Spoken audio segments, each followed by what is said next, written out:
I felt like their voices were heard before mine was, but I was completely wrong about that. So I guess that goes to show of like, what space are you actually operating in and what are your perceptions, because sometimes they are completely off. Yeah, it was just an interesting sort of trajectory for me. The sharp division of people into two main groups. It's not that they discriminate, it's just that they don't hire us. The plantation system did not entirely disappear. You must make friends among your own kind. This is your police department in review. If a police officer breaks the law, that police officer must be held accountable.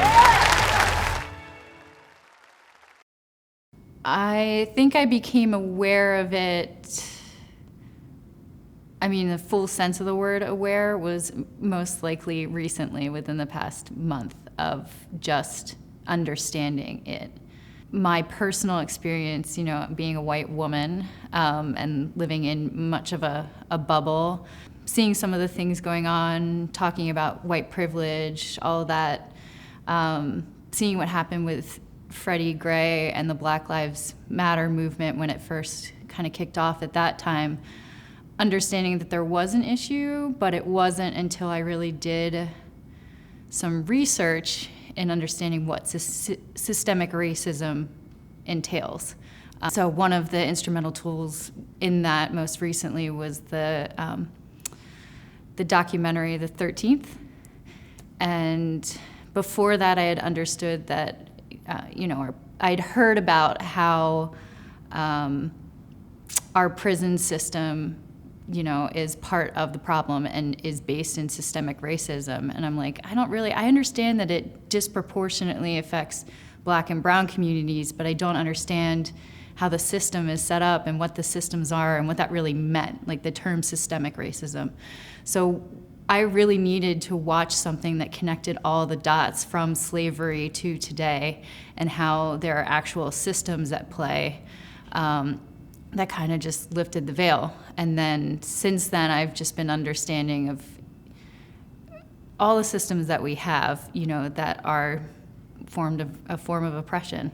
Most recently, actually, our recent local elections, I remember having a conversation with my husband about there was a Black candidate and there was a white candidate, and actually having the conversation of, well, who do we vote for in the Democratic role because we want a Democrat to win? And we know that most of Central PA, because where we live is super racist, they're not going to vote for a Black man. And so we voted for the white man, and it made me feel later, once I kind of realized, getting a little upset about it, just how I took part in that without really understanding the true implications of that choice. It seems so like, okay, this is the political move, but the larger implications of that and participating in that is what has kept representation mostly white and decisions being made mostly for white rich people. So the process in becoming more aware of systemic racism overall and how I relate to that and what my role is in it, and also how I get out of it, how I help contribute to break the system. It's kind of like an arc for me. At first, I watched these amazing, incredible protests going on, which was really exciting for me. That's like the rage, the fury, the just finally do something about it. And for me, I really knew I wasn't going to be the person who was out on the street protesting, not because I didn't believe in it, but because I felt like my greatest role is in the healing process. With a lot of the work that I do in community organizing in general, that's where I feel like I can give my greatest gifts to. But waiting to get there is really hard, and there's a lot of pain and suffering, and we have to go through the pain and suffering before we can get to the healing. So for me, my process has been steeped in learning, and if I wasn't able to, listening, learning, and action, that's what I told some of my friends and some of my friends of color who I would reach out to and listen to. One of my friends, Sierra, does this work all the time, and this was the first time I really listened to what she she talks about in all of her videos she does with some of her friends and other people, things people are sharing. And I think it wasn't really until I listened to this podcast. There are tons of podcasts out there, but I love On Being with Krista Tippett. She has these really amazing spiritual conversations that just go through so much. And one of them, it's Rassam, I gotta say his name, I gotta get it again, but Rassam Manikam. He is a counselor and a trauma specialist. And what he talked about was trauma that bodies of culture, he calls it. He doesn't say bodies of color because he wants that dehumanizes. So what he talks about is trauma, and generational trauma, which is something that I'm studying in my own sort of spiritual growth and healing journey. So that was something I could really resonate with, and understanding, and these stories that he shared about before he was even born, the cortisol that was in his mother's body, because it's not a safe place for a Black person to be born into, was just, that did something for me. And I haven't learned all the ways in which I'm going to be able to contribute, but I'm working on the process, and it takes me longer, and I know that, but I really want to move from a place of understanding the problem and how I can best contribute, instead of being shamed or guilt into action that really is just going to flash in the pan and not really going to bring lasting change. My own bubble growing up, I think I watched a video also that kind of encapsulated this, and listened to a few interviews of how, because of systemic racism, there are these hard lines drawn in like school districts and where you live and how you live. So although I was raised in a very loving, open family, that I don't know if we ever specifically addressed race, but disability was always a big thing, because that's what my dad did, and I was raised Quaker, so seeing the light of God in everyone. So that's kind of the framework. It was just a very compassionate, loving space, but I don't know if we ever actually addressed race. Most of my friends were all white, maybe one Black friend. When I went to high school, I had more connections. There were options for kids to be bused into our school district, unfortunately, who wouldn't have otherwise. Yeah, the high school was primarily white, and the kids who came from outside that were Black were from they lived somewhere else. But I was able to make bonds that way. But I really realized that I wasn't actively seeking out, I think, relationships. I love going and meeting new people from all different sort of backgrounds. But I was only really doing what was, I guess, not convenient to me. The people who were in my circles, I went to design school, I went to college, where everyone there is primarily white and hipster, right? So that was my experience there, living in primarily white areas, Delaware County, and going into Philadelphia, but not really interacting with people of color, and only having a few friends.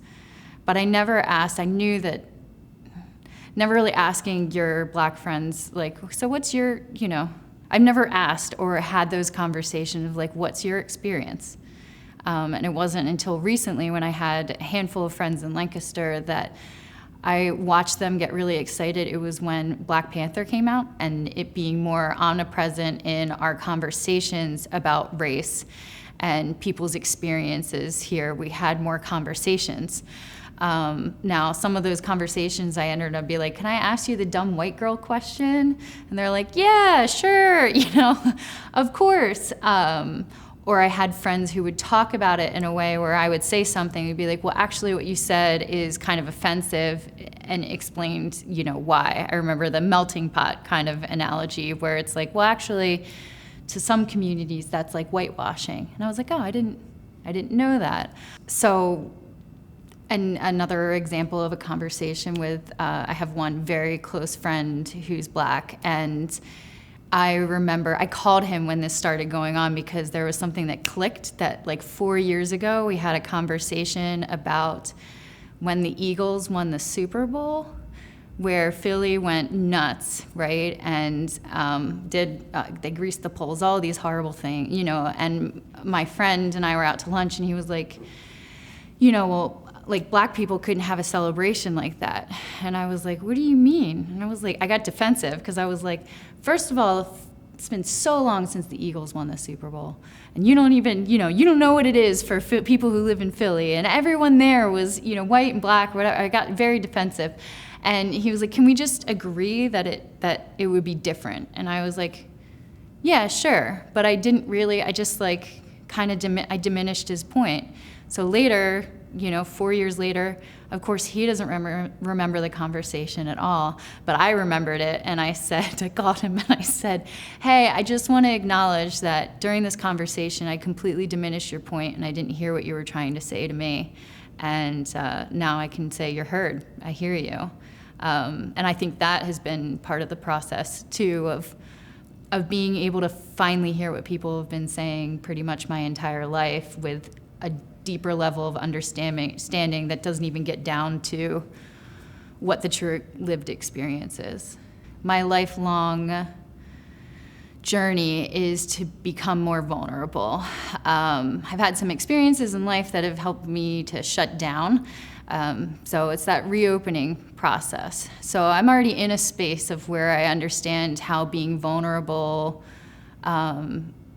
will make my life so much better, and the experiences that I have and the relationships I have with other people. In the context of what's going on right now and understanding privilege and racial inequities and like all of the things, I realized, I think before when I had the conversation about white privilege, that question, it wasn't really a question. I was told to check my privilege by another white woman. And it just was, it wasn't a conversation at the point. I guess people would refer to it, you know, as white fragility, because I got really upset because I was like, you're completely negating every experience I've ever had in this conversation. It's not a conversation. You are shaming and guilting me into a space where I don't personally feel like lasting change comes from. So, and I got angry about it, and I went on this whole, because it didn't really help me understand what white privilege meant. It was like, check your privilege, go do the work. And not everyone can do that. Not everyone has those skills. So this time was much different because I was in a space where I was willing to listen, and that conversation wasn't carried by a white woman who probably was insecure about her own privilege and therefore was trying to push, you know, that onto me. So this time I've just been having more of a understanding that like my reaction to it, or, you know, what are they like, how I react and how I receive, like it's okay. Like I can't get defensive because in a lot of these cases, you just need to hear people out. I can't tell them that their experiences are invalid. They can't tell me that my experiences are invalid, but we can understand the differences between our two experiences. I've had to do a lot more work to get to that vulnerable space of understanding that just because of the way that I look, I live in a completely different world, which I don't think I really grasped the first time that this person had the conversation with me. And in that vulnerability, I had to also be able to have really difficult conversations about race that I would be slightly embarrassed to, or ask questions, you know. There is some social navigation in this space, and it depends, because some people say, well, you can't say that, and don't call your black friends and ask them, you know, they can't do the work for, and social media is different than it was.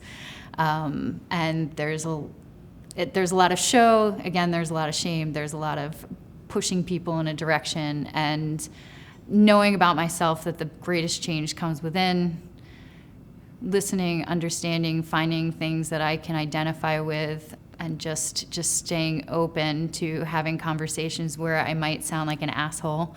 But, and then someone going, okay, no, see, actually, you sound like an asshole. And I go, okay, yeah, I sound like an asshole. All right, let's move past it. If I were to encourage people to become vulnerable, this is going to sound weird because of what I just said about it was hard for me to be vulnerable, but I love when other people are vulnerable. I love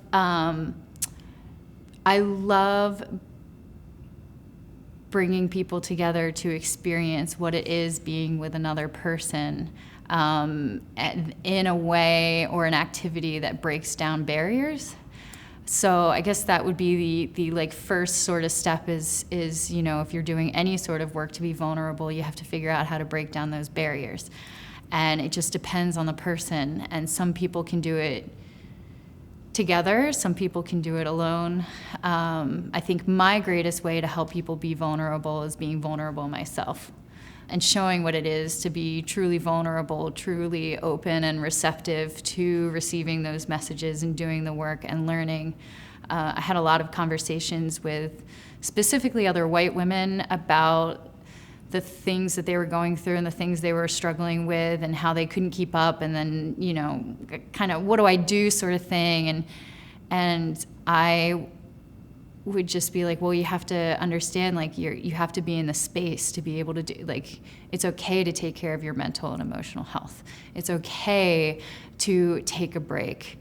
We're never going to understand what it's like. So, and people, Black people have been fighting for this for 400 years, so you're not there yet. I have heard the term Karen. I just have to tell you, I feel bad for all the Karens out there who are not complete, I want to say trash, but I don't mean that in like a white trash. I mean, they just like don't care about other humans. Most of my younger friends will probably say I'm like slow on the uptick, especially hashtags or anything that's like kind of cultural. So I had to watch a few videos of like what a Karen is, and it's just becoming more present. I have never called the police on a Black man, doing whatever. I'm sure there are probably Karens in me, like different parts, that are implicit bias when I see someone who looks different than me and I'm in a situation that makes me feel uncomfortable. But I think in the larger context of Karen, I'm really understanding how white women have done some really horrible stuff throughout history that have caused undue harm specifically to Black men. I hope for those, I think the other thing is white liberals think that all Karens are like racist Trump supporters, and they're not. They're from all of the spectrum, all over the spectrum. So I don't know how you get rid of Karens. You just, there are Karens for everything. The diversity and kind of inclusion thing is very interesting because a community organization that I have been a part of for 7 years, we talked about writing that inclusion policy. And one thing is being more representational of the community that we serve, because it's Black and brown and white. And I've always been used like fluffy language around it and we're super open and welcoming, but we haven't really put like concrete plans into action. And it's really hard to do because you have to pull apart, well, why are you actually doing this? Is it lip service? Like, do you just want to follow the trend? You want to say what it's diversity and inclusion? What does diversity and inclusion look like?